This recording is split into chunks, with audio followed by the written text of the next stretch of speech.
त्यांच्या अधिकारामध्ये ते जी आर काढले होते, त्यामध्ये छत्तीसगड, त्यामध्ये बिहार, मध्य प्रदेश आणि तेलंगणा या राज्याचे जी आर होते.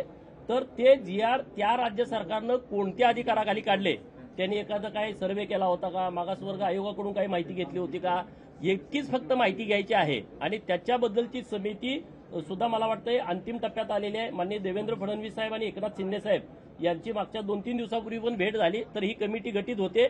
मला वाटतं एक 2 दिवसामध्ये समिती गठीत होईल अशी आम्हाला अपेक्षा आहे. आणि ती समिती गठीत झाल्यानंतर त्यामध्ये सरकारी अधिकारी आणि काही प्रतिनिधी आहेत धनगर समाजाचे, आणि ते बाहेरच्या राज्यात जाऊन फक्त एवढीच माहिती घेऊन यायची आहे की त्यांनी जी आर राज्य सरकारने कुठल्या अधिकारात काढले, इतकंच फक्त त्या कमिटीचं काम आहे. सर, एकीकडे सरकार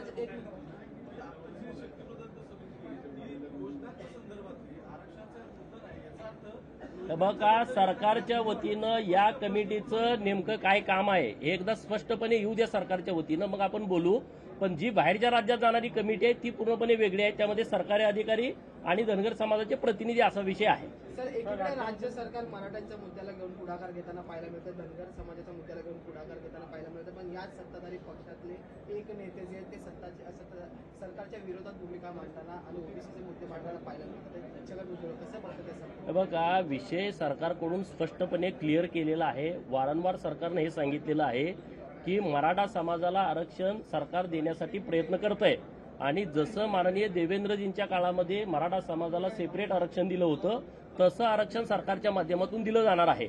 आणि ओबीसीच्या आरक्षणाला कसल्याही प्रकारचा धक्का लागणार नाही अशी भूमिका सरकारनं वारंवार मांडलेली आहे. त्यामुळं ओबीसी आणि मराठा वाद लागायचं काहीच कारण नाही. त्याबद्दल सरकारनं त्यांची भूमिका स्पष्टपणे क्लिअर केलेली आहे. धनगर समाजासाठी 1000 कोटीचा सरकारकडून विविध योजनांसाठी तरतूद केली, पण अशी माहिती मिळते की अद्यापर्यंत फक्त 400 कोटीमधून त्याचा वापर झाला आहे. तुम्ही सांगितलेली माहिती ती बरोबर आहे. अधिवेशनामध्ये, हिवाळी अधिवेशनामध्ये राहिलेले जे काही पैसे आहेत, राहिलेला जो काही निधी आहे, मग तो घरकुलांच्या बाबतीमध्ये असेल, तो नामांकित इंग्रजी मीडियमच्या शाळेमध्ये ऍडमिशन मुलांच्या घेण्याच्या बाबतीमधला असेल, 5,500 विद्यार्थ्यांना ऍडमिशन दिलंय, आणखी 4,500 विद्यार्थ्यांची वाढीव फाईल अर्थमंत्र्यांच्याकडे गेल्या अनेक दिवसांपासून आहे.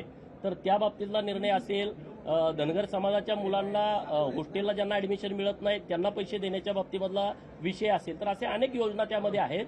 तर मागच्या मिटिंगमध्ये असं ठरलं 21 सप्टेंबरच्या की राहिलेला सगळा निधी 1000 कोटीतला तो हिवाळी अधिवेशनामध्ये पूर्ण देण्याचा शब्द सरकारच्या वतीनं दिलेला आहे. मग आता 7 डिसेंबरला हिवाळी अधिवेशन आहे, तर राहिलेला निधी त्यांच्याकडून आम्हाला मिळेल. कारण 25,000 घरं द्यायची होती, त्यातली 2300 घरं आहे. राहिलेल्यांना पैसे मिळाले नव्हते, तर ते पैसे वर्ग करण्याचं सरकारच्याकडून सांगितलेलं आहे.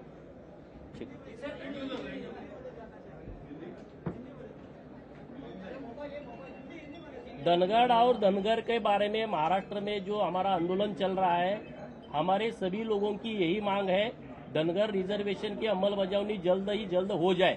इसीलिए हर तहसील में, हर जिले में रोज मोर्चे निकलते हैं, कई जगह पे अनशन चलता है और ऐसे पूरे आंदोलन राज्य भर चल रहे हैं.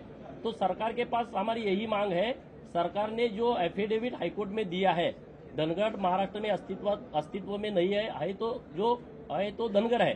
तो हम सरकार के पास यही मांग कर रहे हैं कि आप सभी महाराष्ट्र के कलेक्टर को यही बोलो कि महाराष्ट्र के धनगर को एसटी का सर्टिफिकेट इशू करना शुरू करो. लेकिन सरकार बोले कि हमें इसका अधिकार नहीं है, इसीलिए हमने कोई राज्य ने डिसीजन लिए उनके अधिकार में, तो उसके जीआर हमने सरकार के पास दिए थे. इसके लिए कमेटी गठित करने का सरकार के मन में था, लेकिन अब तक ये कमेटी नहीं हुई. लेकिन आने वाले 1-2 दिन में तो कमेटी हो जाएगी. तो ये कमेटी जाके फक्त इतना ही करेगी, उस राज्य ने, चाहे समझो छत्तीसगढ़ है, बिहार है, मध्य प्रदेश है, उन्होंने उनके कौन से अधिकार में ये जीआर निकालना है, इतनी इन्फॉर्मेशन लेके वो महाराष्ट्र में आएंगे और फिर सरकार उस पर डिसीजन लेगी. लोकशाही मराठी ऐका, पहा, जागरूक रहा.